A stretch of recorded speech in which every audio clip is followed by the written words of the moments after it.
So my first question was about your earlier work.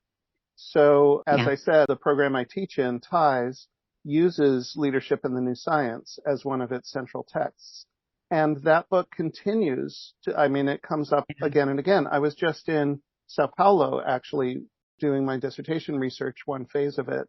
And the head of school at this small school in Sao Paulo had just ordered the book in Portuguese. That's amazing. So My it is early amazing. books are all in Portuguese. We had a great publisher there. So I'm curious now, looking back 30 years over that space of time, if you have a perspective on what made that title sing for you, you know, what was coming up in your study and your development, and then also what was happening in the context of the readers, the society that was primed to receive the messages. A lovely way of framing it. Well, that book, Leadership in the New Science, began with a friend saying, if you're interested in systems thinking, you need to read chaos theory. That was my first awakening to that whole field, which was quite new. Living systems theory was really just getting started, but it was definitely my right work to go into it, and I got completely excited by these new maps that were possible, these new visions, and this whole new paradigm. Now, I was very innocent. I was in my late 40s, but I was very innocent because I then believed that all you had to do to change people's minds and their work was to offer a new way of seeing that was filled with possibility and that also had so much evidence to support it in the workplace already. And I'd already had, by that time, a good 25 years of working in organizations. So I knew leadership, I knew organizational dynamics, and when this new paradigm of how life organizes, order for free, order without control, it just lit up the sky for me. And when I wrote the book with good science, I had originally planned to be a scientist, hoped to be a scientist, aspired to be a scientist. Then I became a student of history and literature because I couldn't do advanced chemistry. But I had enough comprehension of the scientific mind that I could be a good translator for people. And that's something I can still do. And yet, I have to admit that a good part of the science that's in Leadership in the New Science, I didn't fully understand, but I captured it correctly. So that was a blessing. I went back as like, phew, I really did get that right, even though I didn't understand it completely. So I describe this as naivete and innocence because that's not how people change their minds. They don't just get offered a new intellectual framework, a worldview. This is Four Arrows' work as well. They just don't see it and say, oh, thank you. You know, I did have several people, though. I had a lot of women write me and say, thank you. This is exactly how I'm viewing things, but I didn't have the authority or the grounding in science to say relationships are all there is. Nothing comes into visible form until it's in relationship. You know, that was a primary learning from the book, and also that you can get order for free, that self-organization is the way life organizes itself, in complete opposition to command and control. But you get greater creativity, you get greater productivity, you get meaning making among people, you get everything you say you want as a leader. But that's not really what leaders wanted. They wanted control. And now, as chaos and complexity have increased exponentially, I see leaders seeking to control their staff in new ways and destroying creativity, meaning making, and any sense of interest in the work. That's why people are withdrawing. We've just clamped down on them and using Taylorism is alive and well. People can track your hours using your computer. I mean, it's just pushing people away and destroying the very capacity we need, which I will come back to because that's my newest book coming out in March. But a few good things happened as a woman consultant. First of all, there was luckily no social media. No internet, but in the journals, one Washington journal just made fun of me because I used the word love. Love is the essential power in order. I only used it once. So there was a whole thing in the Washington Review. And I say this especially to women because I had to find my way as a woman expert and gain respect. And I was just getting labeled as a new age author sitting in her California hot tub eating too many avocados. I don't live in California, live in Utah. And the title of one that was just excoriating said, "All we need is love." So touts John Lennon and a guru living in the mountains of Utah. Yeah. And then he interviewed me about St. Augustine and original sin. And I just said, casually, well, that's the most ridiculous doctrine I've ever heard. So he then made fun of that, don't listen to 14th centuries of Catholic theology, just listen to Wheatley. So I had to deal with that, and it was very trying on me. I mean, I wasn't prepared for that level of ridicule, which now seems so mild compared to what everyone experiences on social media. Can I just interrupt you to say, Sure. Remarkable parallel, I would say, as I understand it, I wasn't there, but kind of the emergence of the field of holistic education was born out of a very similar both naivety and, the attempt to integrate quantum mechanics and good science with what we know to be humane values of compassion and Buddhist and Eastern philosophies, wisdom and indigenous wisdom traditions. And all of this was coming together. So in my question about what was happening in society at that point, I don't know the answer, but I do know that we were as a people, this is fate. Receptive.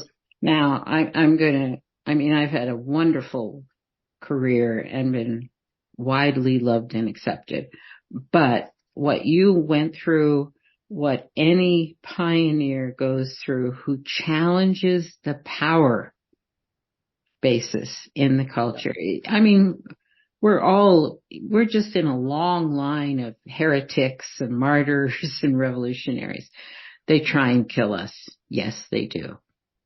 So it requires a very strong level of confidence that this is important. I know this to be true. I know the value of holistic education. I know the value of self-organizing as a basic way to run organizations. We have to have superior confidence in order to not be blown away by the criticism. And I have to say now with social media, it's terrible. It wasn't like that for us. You just get killed for anything you say this time. So I don't even know what it's like to be a pioneer now, but I do know my level of certainty that this has to be spoken. We have to try and implement it, and I'm speaking collectively with you, Paul. This is the role of the pioneers of new thinking that brings more possibility. But they always try and kill us. So one of the great benefits I had, enormous, I think the greatest benefit I had was when the head of the U.S. Army, General Gordon Sullivan, asked to see the Army through my eyes. So instant credibility. Nobody, no plant manager, no police officer, no authority could discount me in the same way. Mhm. And I played a good role with the Army. I mean, I was just given the feedback by someone who was writing his dissertation on General Sullivan. He said, everyone I talked to said you have to talk to Margaret Wheatley. And this is in the early 90s, 93 to 95 with him. And then I stayed involved with Army leadership training for several years. That was just a great gift to me. I really did have impact there. I don't even remember what I did basically, but I had impact that people remembered. And for me as a woman, that was an enormous step upward in people's, they could not refute me so easily, you know. Yeah. Yeah. It's interesting because just because you bring up the military, and recently so my own research these days is in the area of leadership, school leadership specifically, and school leadership within holistic pedagogies more specifically. Right. And what I sometimes tell people is, like, in my opinion, the leadership model we adopt or pursue or envision should ideally align with the core values of the pedagogy in the case of schools, or the mission in the case of organizations. And I will flippantly say leadership for the military, leadership in the Army can be hierarchical and I don't know, objective based and reward and punishment. But it's not like that. It's not like that. But I say, because what you're going for, the outcome you want, is efficiency and compliance and, follow directions. But it's so... I need to correct your assumptions about the military. There Yes, are two please. forms of leadership in the military. One is the Pentagon. One is the hierarchy and rank. But the side of the military that I've written about a lot, Peter Senge's written about it a lot in the 90s, and it is self-organization. When you're in battle, you have to trust the individual soldiers to make the right decisions. And after every battle or training battle, you do an after-action review, which is the most vibrant, comprehensive review of what just happened, and you hear from everyone engaged. So I was astonished at the amount of learning. I mean, they called me in because they had young gunners in tanks who were for the first time able to see on a screen what was going on. And one of them just came out of the tank and said, I need to be involved here. And they worked with that. So they created a self-organizing system of the greatest capacity because it's most necessary. But after one after-action review, and I've written about this in Who Do We Choose to Be, I was sitting with a colonel afterwards, after we'd watched a huge mock battle, and I said, this is the first learning organization I've ever been in. And he said, well, Meg, we got that one. It was obvious to us a while ago. It's better to learn than be dead. So it's not about setting objectives or having a strategy or a plan. When you're in battle, it's every soldier has to be fully engaged with full intelligence. And then you review the whole thing when it's over for learning, because you don't want to risk death. That makes so much sense. So this is very out of order with the way I thought our conversation might unfold. But since we're talking about leadership, therefore, just by implication, do you think, it seems like you're saying the kind of leadership that is needed, that is effective, is so in any context, in any organization? It doesn't matter if it's the military or a yoga studio or a school. Or a school. If the leadership is to lead well, it's going to approach it from a systems perspective, would you say? Or no, it's self-organizing perspective. And it's true empowerment. So the greatest example that I've also spent a lot of time on is how special forces are trained. In every country, it's become clear that those are the most highly trained soldiers. They're physically trained beyond belief. They're trained in weaponry. And this third component is they're trained in history, context, and values. They have to know what's going on, where they are. They're parachuted in. They have to make decisions on their own. They're not in contact. And that's become the leading force in the Army, and I guess in many branches. Let's apply this to a school. You have to know how to teach. You have to have your skills. You have to know about learning. You have to know about children. But you're going to make decisions based on your values, the values of the school. And everyone has to know them. And then you can trust staff. You could trust teachers. You could trust administrators to handle situations in a way that will represent and reflect your values. That's what self-organizing is. Everyone is clear at the core. The coherence at the core is we're all working from the same values. And then we're free to make decisions in the moment. And when we do something badly or screw up, our colleagues can challenge us saying, I don't understand why you chose that action, or it doesn't seem to represent our values. So keeping the values alive and well is the way you keep a system open, free, order without control. Beautiful. And so the role of the, quote, leader is to continue to clarify, disseminate, articulate those values and how. Exactly. And only the leader can see the whole of any organization. And then calling people together to talk about the values, how we've used them, where we've gotten into trouble with them, what we need to do better, creates a very healthy, collegial, trusting environment. Mm-hmm. Mm-hmm.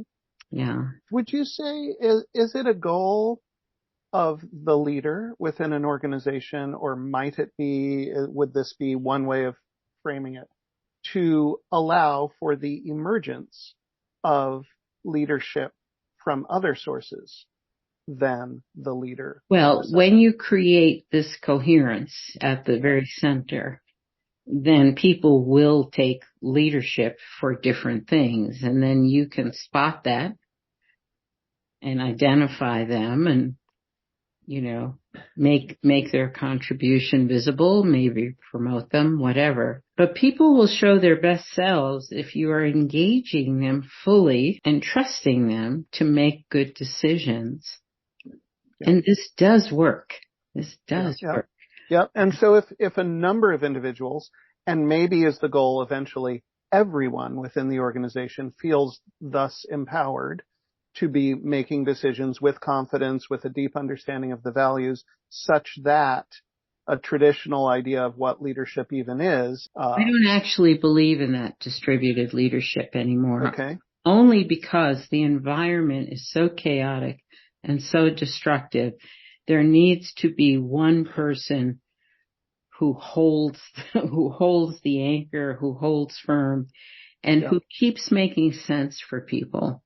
Yeah. I was very big on that form of distributed, highly participative leadership, but what I'm finding now, in order to maneuver through this increasingly chaotic environment, where you can just be blindsided by policies, by political behaviors, by angry parents, by what happens on social media, you need someone that people can trust and look up to create sense. Mm-hmm. And to keep the vision clear, because people are getting lost as they try individually to respond to this total insanity now. Right. Both people within the organization need that clarity from an individual who's interpreting or reinterpreting the values as they respond to context and emergence and so on, as well as outside the organization. They're looking to that individual. One would hope, but now my work is focused on creating schools as islands of sanity. Yeah. because I don't expect anything good from the exterior tsunami-like destructive environment. Yeah. Yeah. I mean, you can find a few allies outside, but I think the work of leadership now, and particularly in schools, is where I'm focused, because I think there are the right conditions here. You have a diverse community, different roles, people focused on the same goals of serving that population of students, people dealing with the same level of issues from parents and community and mental health of children. So there's coherence there. And then to really understand, we're not going to make it if we're not together as strong community. We have to be there for each other. We have to stop this infighting. And then we can use collaborative processes from the past that really help us make sense and solve problems. But the reason I call it an island is not to be exclusive. It's to be protective so we can do good work. And that's where I'm focused now entirely with my work this next year. Can schools be islands of sanity is my question. Fantastic. Let's go there Okay. A little deeper, because that's in my cursory, to be honest, reading of your recent work and your use of the phrase islands of sanity that resonated so much with me, because I'm all like all of us. We're always self-critical about the choices we've made. I literally live on an island. On the island, I've chosen to create an independent school, but it's a private school. Everyone's paying tuition. It's not reaching the entire population. It's certainly not in a perceptible way moving the needle of academic discourse or the, really tragic kinds of settings that many, many young people are subjected to. And so I feel guilt. I want to tell you right now, we cannot move this needle. Yeah. We are working with emergent systems that cannot be changed, that are hell-bent on destroying life, life force, human spirit. And even the people within them who want to create change are powerless at this point. And one thing I encourage everyone, especially in my Warrior for the Human Spirit training, because we all come up against it. I'm not doing enough. Yes, we will never do enough, period.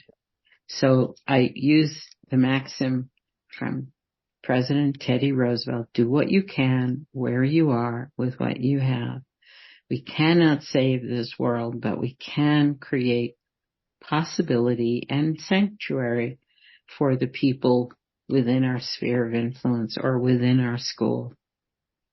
Yeah. Which is sanctuary, a phrase that Bayo Akomolafe uses as well. And I took great hurt from seeing someone I respect using that phrase, island of sanity, because I'm like, that's what we are.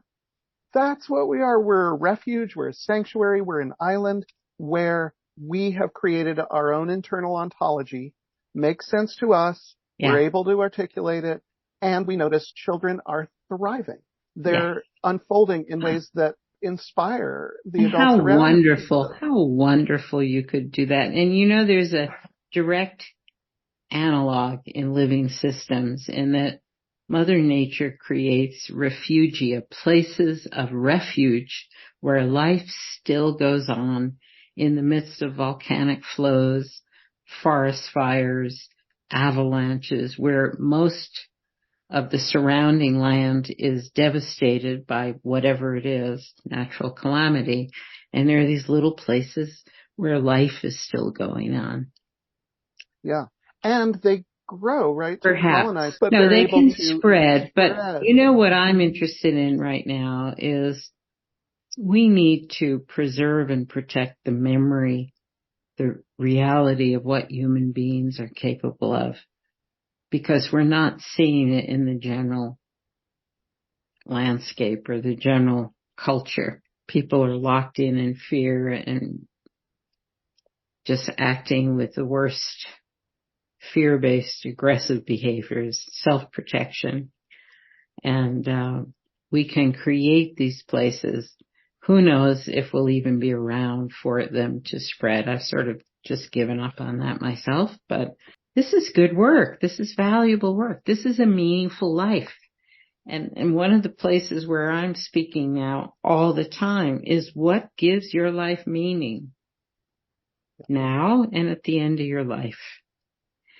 And it's so hard to be in that question with us comfortable Western, globally privileged people. If we have privilege of any kind, which simply means for me, you have safety, security, food, clean water, your family is still with you or still alive.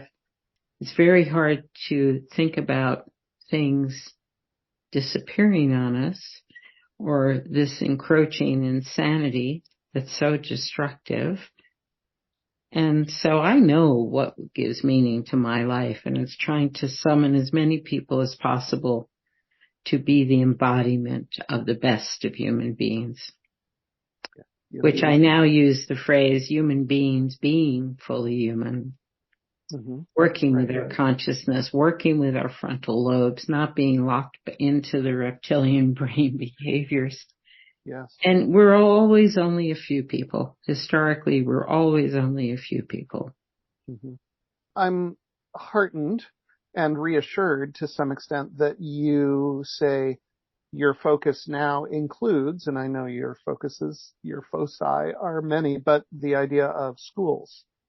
Because to me, and to I think our readers in the Holistic Ed Review, we've committed to education partly because of the potential that education still holds for us, at least theoretically, that like we are not leading a good life in the sense of, I don't know, just all the trappings of success. Materialism, consumerism, yes, wealth, right? We're investing in a way that we're not going to see the results of our efforts and dedication possibly for decades in the future, but that's the beauty of education is we're planting seeds. We're planting seeds for future unfoldment. And so I don't know if that's a question. Maybe I answered it, but like, no, why it's schools? lovely. The only thing I would say is I want to remove the future as a motivation. I mean, you asked me about hope, and the future appears to be very, very grim, whether you're looking at it scientifically through climate lenses or societally with which behaviors now are overwhelmingly prevalent. And historically, we are in the last stages of this global civilization. So I don't need a future to find meaning in my work right now. And so the only definition of hope I use is from Václav Havel, that hope is not the conviction that something will turn out well, but the certainty that something is worth doing no matter how it turns out. That's my way of centering in this work. Let's do our damnedest to see what's possible, knowing that things are closing in, things are closing down. Aggression is rampant. War now is the choice of nations to defend themselves. And we have weaponized the world with, our military might and with our production of weaponry in the U.S. This is a very grim, bleak future. It's historically described in the pattern of collapse, which is what I've based Who Do We Choose to Be? That's the basis for that book, just comparing where we are stage by stage. I don't need to think I'm planting seeds. I need to know I'm doing the very best, and I'm working my butt off here to see what's possible in this current reality.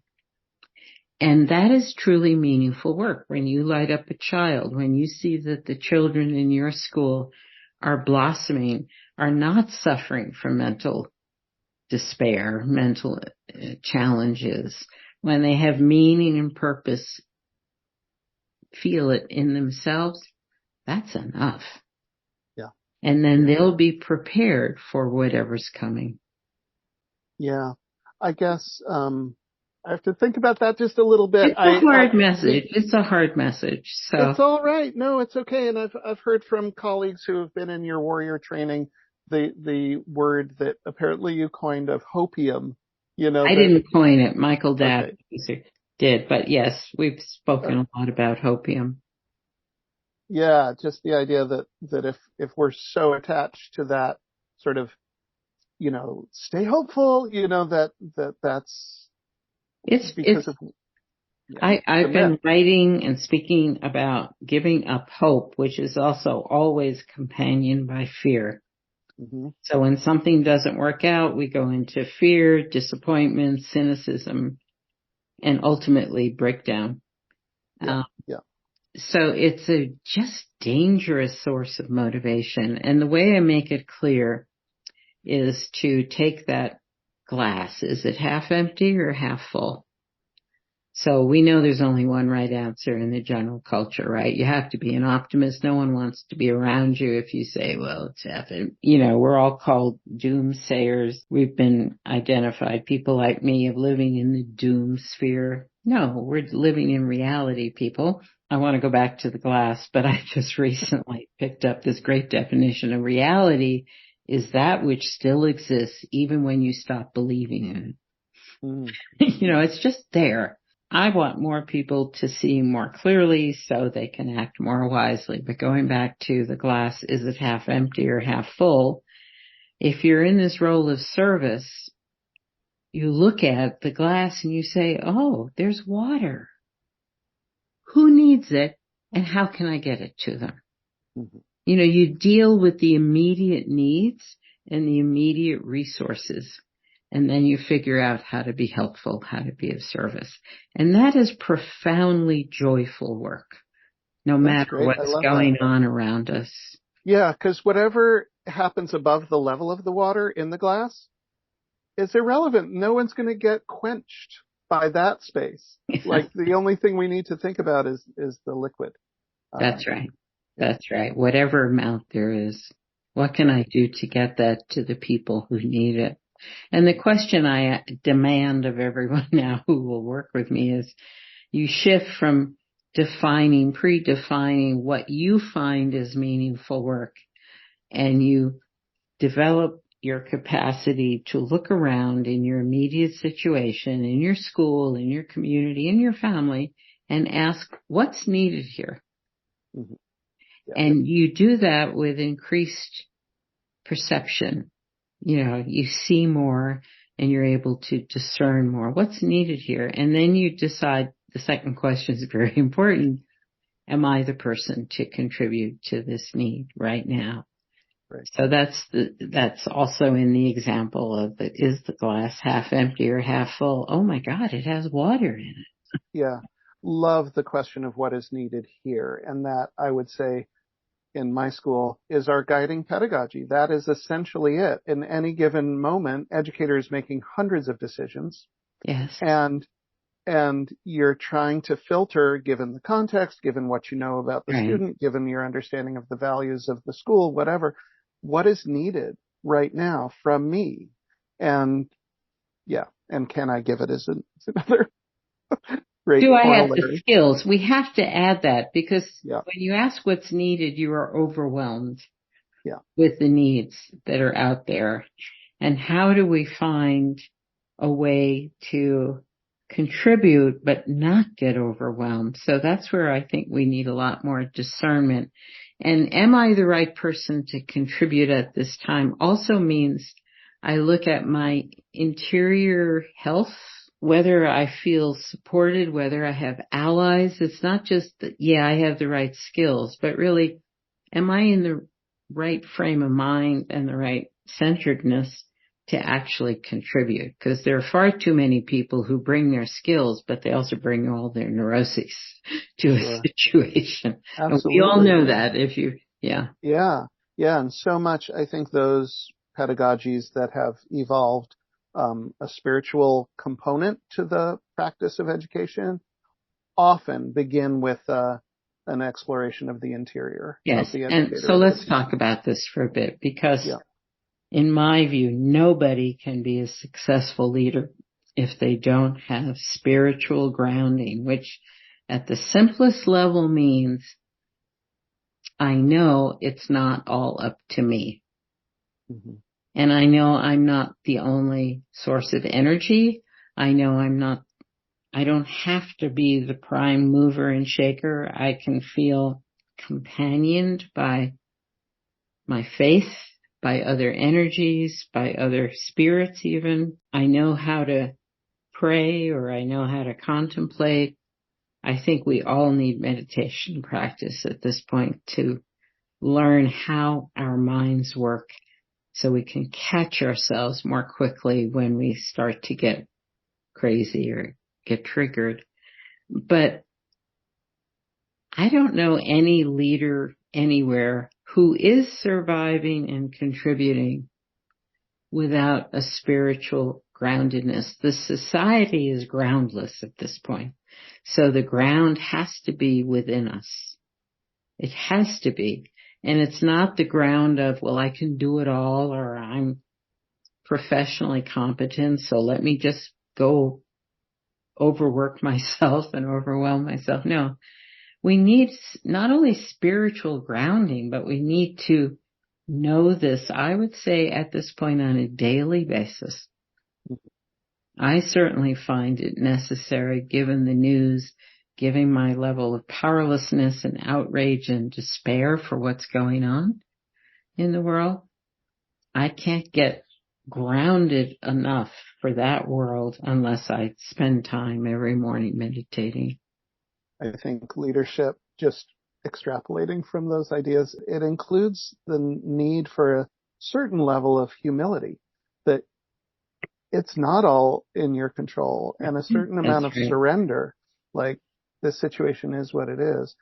And And then seeking within that humility and surrender to what is, yes.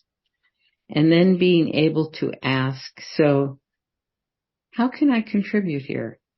My plea every morning is just use me. May I be of value this day to others. mm-hmm, mm-hmm. Because our work, our leadership lives, our family lives, our teacher lives can be offerings, you know.